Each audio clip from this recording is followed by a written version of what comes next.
Vote ಚೋರಿಗೆ ಸಿಕ್ಕೇ ಬಿಟ್ಟು ದೊಡ್ಡ ದಾಖಲೆ. ಬಿಜೆಪಿ ಮುಂಬೈ ಪಾಲಿಕೆ ಎಲೆಕ್ಷನ್ ಗೆದ್ದಿದ್ದು ಹೀಗೇನಾ? ಸಿದ್ದರಾಮಯ್ಯ ಬಿಚ್ಚಿಟ್ಟ ಆ ಸ್ಫೋಟಕ ದಾಖಲೆ ಏನೋ? ವೋಟ್ ಚೋರಿಗೆ ಸಿಕ್ಕೇ ಬಿಟ್ಟ ಮತ್ತೊಂದು ದೊಡ್ಡ ದಾಖಲೆ. ಬಿಜೆಪಿ ಸತತ ಗೆಲುವಿನ ಸೀಕ್ರೆಟ್ ಇದೆನಾ? ಬಿಜೆಪಿ ಮುಂಬೈ ಪಾಲಿಕೆ ಎಲೆಕ್ಷನ್ ಗೆದ್ದಿದ್ದು ಹೀಗೇನಾ? ಸಿಎಂ ಸಿದ್ದರಾಮಯ್ಯ ಬಿಚ್ಚಿಟ್ಟ ಆ ಸ್ಫೋಟಕ ದಾಖಲೆ ಆದ್ರೂ ಏನ್ ಗೊತ್ತಾ? ಅದನ್ನ ಡೀಟೇಲ್ ಆಗಿ ತೋರಿಸ್ತೀವಿ. ಆದ್ರೆ ಅದಕ್ಕಿಂತ ಮೊದಲು ಹಲೋ ಕನ್ನಡ ಯೂಟ್ಯೂಬ್ ಚಾನಲ್ ಅನ್ನ ಸಬ್ಸ್ಕ್ರೈಬ್ ಮಾಡ್ಕೊಳ್ಳಿ.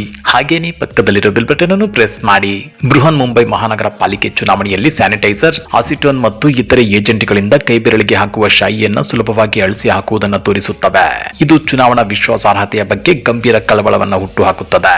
ಮಹಾರಾಷ್ಟ್ರ ಮತ್ತು ಅದರ ಆಚೆಗೂ ಕಳವಳಗಳು ಪ್ರತಿಧ್ವನಿಸುತ್ತವೆ ಅಂತೇಳಿ ಸಿಎಂ ಸಿದ್ದರಾಮಯ್ಯ ಹೇಳಿದ್ದಾರೆ. ಪ್ರತಿಯೊಂದು ಮತವು ಪವಿತ್ರವಾಗಿದ್ರೆ ಮಾತ್ರ ಪ್ರಜಾಪ್ರಭುತ್ವ ಉಳಿಯುತ್ತದೆ.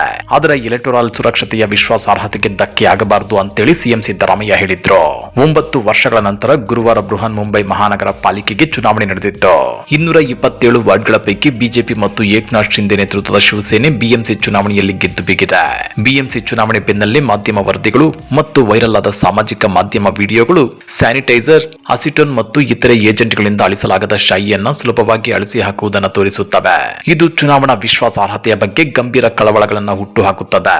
ಮಹಾರಾಷ್ಟ್ರ ಮತ್ತು ಅದರ ಆಚೆಗೆ ಕಳವಳಗಳು ಪ್ರತಿಧ್ವನಿಸುತ್ತವೆ ಅಂತೇಳಿ ಸಿಎಂ ಸಿದ್ದರಾಮಯ್ಯ ಟ್ವೀಟ್ ಮಾಡಿ ಕಿಡಿಕಾರಿದ್ದಾರೆ. ಇದು ಪ್ರತ್ಯೇಕ ದೋಷವಲ್ಲ, ಇದು ವೋಟ್ ಚೋರಿಯಲ್ಲಿ ಮತ್ತೊಂದು ಅಧ್ಯಾಯ. ಇದರಿಂದ ಪ್ರಜಾಪ್ರಭುತ್ವ ಸಂಸ್ಥೆಗಳ ಮೇಲಿನ ನಂಬಿಕೆ ನಾಶವಾಗುತ್ತದೆ.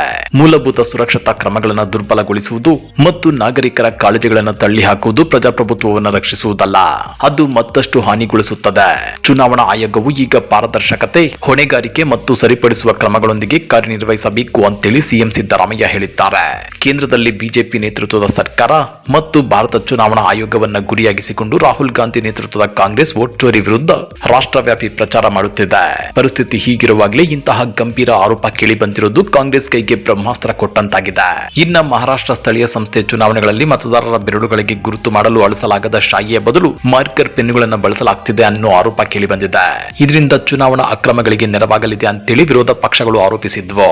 ಮತ ಚಲಾವಣೆ ಮಾಡುವಾಗ ಬೆರಳಿಗೆ ಮಾರ್ಕರ್ ನಲ್ಲಿ ಗುರುತು ಹಾಕುತ್ತಿರುವುದರಿಂದ ಮತ ಚಲಾಯಿಸಿದ ಕೆಲವೇ ಕ್ಷಣಗಳಲ್ಲಿ ಅದನ್ನು ಅಳಿಸಿ ಹಾಕಬಹುದಾಗಿದೆ ಅಂತೇಳಿ ಬೃಹನ್ ಮುಂಬೈ ಮಹಾನಗರ ಪಾಲಿಕೆ ಚುನಾವಣೆಯಲ್ಲಿ ಮತ ಚಲಾಯಿಸಿದ ಕೆಲವು ಮತದಾರರು ಆರೋಪಿಸಿದ್ರು. ಇದೇ ವಿಚಾರವಾಗಿ ರಿಯಾಕ್ಟ್ ಮಾಡಿರೋ ಲೋಕಸಭೆಯ ವಿಪಕ್ಷ ನಾಯಕ ರಾಹುಲ್ ಗಾಂಧಿ ಚುನಾವಣಾ ಆಯೋಗ ನಾಗರಿಕರಲ್ಲಿ ಗೊಂದಲವನ್ನುಂಟು ಮಾಡುತ್ತಿದೆ ಅಂತ ಆರೋಪಿಸಿದ್ದಾರೆ. ಚುನಾವಣಾ ಆಯೋಗವು ಜನರಲ್ಲಿ ಗೊಂದಲವನ್ನುಂಟು ಮಾಡುತ್ತಿರುವುದರಿಂದ ನಮ್ಮ ಪ್ರಜಾಪ್ರಭುತ್ವದ ಮೇಲಿನ ನಂಬಿಕೆ ಕುಸಿದಿದೆ, ಮತಕಳ್ಳತನ ರಾಷ್ಟ್ರ ವಿರೋಧಿ ಕೃತ್ಯವಾಗಿದೆ ಅಂತೇಳಿ ಟ್ವೀಟ್ ಮಾಡಿ ಕಿಡಿಕಾರಿದ್ದಾರೆ. ಹಾಗಾದ್ರೆ ಬೃಹನ್ ಮುಂಬೈ ಮಹಾನಗರ ಪಾಲಿಕೆ ಚುನಾವಣೆಯಲ್ಲಿ ಸ್ಯಾನಿಟೈಸರ್, ಅಸಿಟೋನ್ ಮತ್ತು ಇತರೆ ಏಜೆಂಟ್ಗಳಿಂದ ಕೈ ಬೆರಳಿಗೆ ಹಾಕುವ ಶಾಯಿಯನ್ನ ಸುಲಭವಾಗಿ ಅಳಿಸಿ ಹಾಕುವುದನ್ನು ತೋರಿಸುತ್ತದೆ ಅಂತೇಳಿ ಸಿಎಂ ಸಿದ್ದರಾಮಯ್ಯ ಮಾಡಿರೋ ಈ ಆರೋಪದ ಬಗ್ಗೆ ನೀವೇನಂತೀರಾ? ಕಮೆಂಟ್ ಮಾಡಿ, ವಿಡಿಯೋ ಲೈಕ್ ಮಾಡಿ, ಶೇರ್ ಮಾಡಿ. ಇಂಥ ಮತ್ತಷ್ಟು ರೋಚಕ ರಾಜಕೀಯ ಸುದ್ದಿಗಳನ್ನ ಮಿಸ್ ಮಾಡದೆ ನೋಡಬೇಕು ಅಂದ್ರೆ ಹಲೋ ಕನ್ನಡ ಯೂಟ್ಯೂಬ್ ಚಾನಲ್ ಅನ್ನ ಸಬ್ಸ್ಕ್ರೈಬ್ ಮಾಡ್ಕೊಳ್ಳಿ.